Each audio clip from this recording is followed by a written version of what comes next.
इसी तरह के वीडियो पाने के लिए एंड जीके क्यूज के लिए सब्सक्राइब करें एंड सपोर्ट करें। धन्यवाद।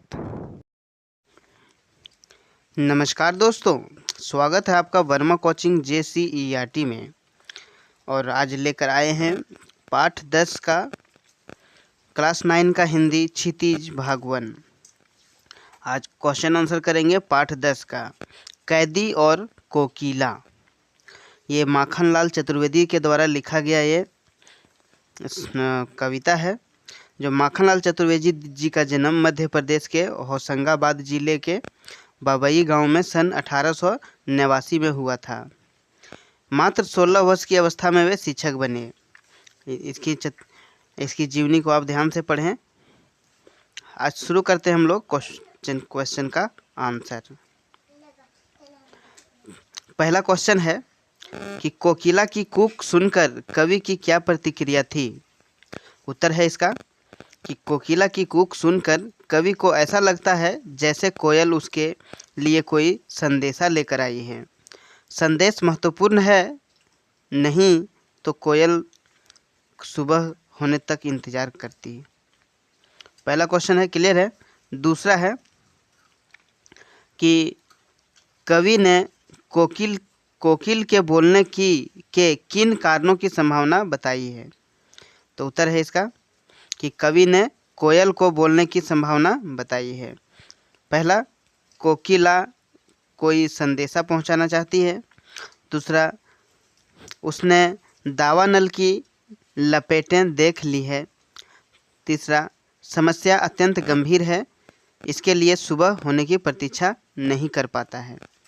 चौथा है, क्रांतिकारियों के मन में देश प्रेम की भावना को और मजबूत करने आई है। ये दूसरा क्वेश्चन का आंसर हुआ पूरा। तीसरा देखते हैं, किस शासन की तुलना तम के प्रभाव से की गई है और क्यों। तो इसका आंसर है, अंग्रेजों के शासन की तुलना तम के प्रभाव से की गई है, क्योंकि अंग्रेज सरकार की कार्यप्रणाली अंधकार की तरह काली है। यहाँ अंधकार का मतलब अन्याय से है। अंग्रेज शासन प्रणाली अन्यायपूर्ण थी। तीसरा क्वेश्चन का हुआ आंसर पूरा। चौथा देखते हैं, कविता के आधार पर पराधीन भारत की जेलों में दी जाने वाली यंत्रणाओं का वर्णन कीजिए। आंसर है इसका कि कविता के आधार पर हम कह सकते हैं कि तत्कालीन समाज में अंग्रेजों द्वारा भारतीय कैदियों की तरह की यातनाएं दी जाती थी। कैदियों से पशुओं की तरह काम करवाया जाता था। उन्हें अंधेरी कोठरियों में कैदियों को जंजीर से बांध के रखा जाता था। कोठरियाँ भी बहुत छोटी होती थी और खाने को भी कम दिया जाता था। ठीक है। 5वां नंबर देखते हैं, भाव स्पष्ट कीजिए। मृदुल वैभव की रखवाली सी कोकिल बोलो तो क का आंसर है कि मृदुल वैभव की रखवाली से यहाँ कवि का मतलब है कि कोयल की मीठी तथा कोमल आवाज़ से। उसकी आवाज़ में मिठास होने के बाद भी जब वह वेदनापूर्ण आवाज़ में चीख उठती है तो कवि उसकी वेदना का कारण पूछता है। ख नंबर है कि मोट चिखता लगा पेट पर जुआ, खाली करता हूँ ब्रिटिश अकड़ का कुआं। तो इसका आंसर है ख का कि अंग्रेजी सरकार कवियों से पशुओं के समान परिश्रम करवाते हैं। कवि के पेट पर जुआ बांधकर कुएं से पानी निकाला जाता है, परंतु इससे भी वे दुखी नहीं होते तथा अंग्रेजी सरकार के षड्यंत्र को विफल कर उनकी अकड़ को समाप्त कर देना चाहते हैं। 5वां नंबर का क्वेश्चन का आंसर हुआ पूरा। आइए देखते हैं 6ठा नंबर। अगर आप हमारे वीडियो पर नए हैं तो वीडियो को लाइक ज़रूर करें, चैनल पर नए हैं तो चैनल को सब्सक्राइब करें। 6ठा नंबर है कि अर्धरात्रि में कोयल की चीख से कवि को क्या अंदेशा होता है। तो अर्धरात्रि में कोयल के चीखने से कवि को अनेकों संदेश होते हैं, जैसे शायद कोयल पागल तो नहीं हो गई, या शायद वह किसी कष्ट में है, या कोई संदेशा लेकर आई है। यह भी हो सकता है कि वह क्रांतिकारियों के दुख से द्रवित होकर चीख रही हो। देखते हैं 7वां नंबर, कवि को कोयल से ईर्ष्या क्यों हो रही है। तो कोयल की स्वतंत्रता से कवि को ईर्ष्या हो रही है। वह आकाश में स्वतंत्रता की उड़ान भर रही है और कवि जेल की काल कोठरी में बंद है। कोयल गाकर अपने आनंद को प्रकट कर सकती है, पर कवि के लिए तो रोना भी एक बड़ा गुनाह है, जिसके लिए उसे दंड भी मिल सकता है। ठीक है, 8वां नंबर देखते हैं,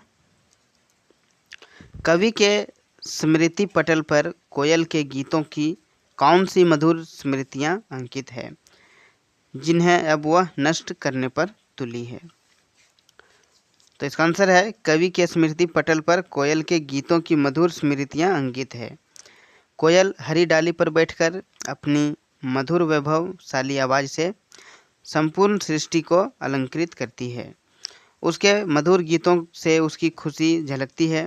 वह स्वतंत्रता पूर्वक अपना गीत गाती है, परंतु अब वह अपनी इन विशेषताओं को नष्ट करने पर तुली है। वह बावली सी प्रतीत हो रही है। आइए देखते हैं क्वेश्चन नंबर 9 का, हथकड़ियों को गहना क्यों कहा गया है। तो कवि ने हथकड़ियाँ गलत कर नहीं पहनी है। उन्हें स्वतंत्रता संग्राम में भाग लेने के कारण अंग्रेज सरकार ने हथकड़ियाँ पहनाई है, जो उनके लिए गौरव की बात है। इसीलिए हथकड़ियों को गहना कहा गया है।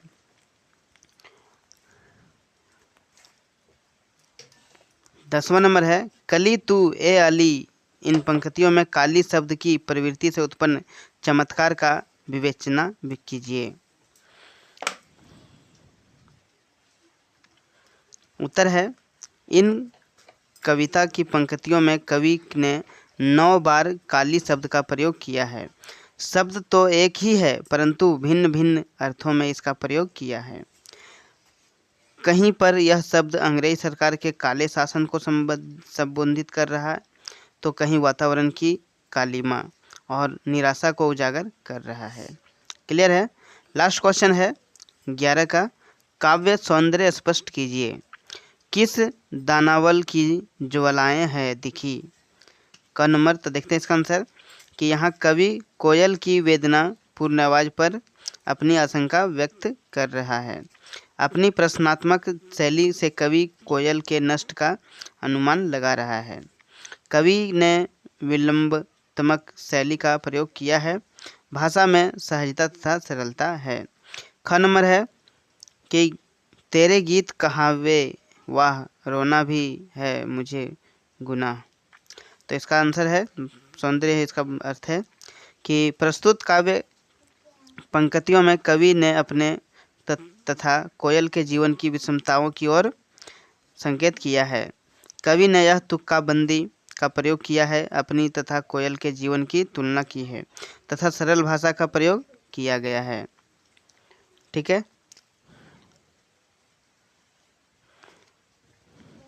अब रचना और अभिव्यक्ति का भी क्वेश्चन का आंसर देख सकते हैं। इसके लिए वीडियो को एक लाइक करें और हमें सपोर्ट करें। फिर मिलते हैं अगले वीडियो में अगले क्वेश्चन आंसर के साथ। तब तक के लिए वीडियो में अंत तक बने रहने के लिए आपका बहुत बहुत धन्यवाद।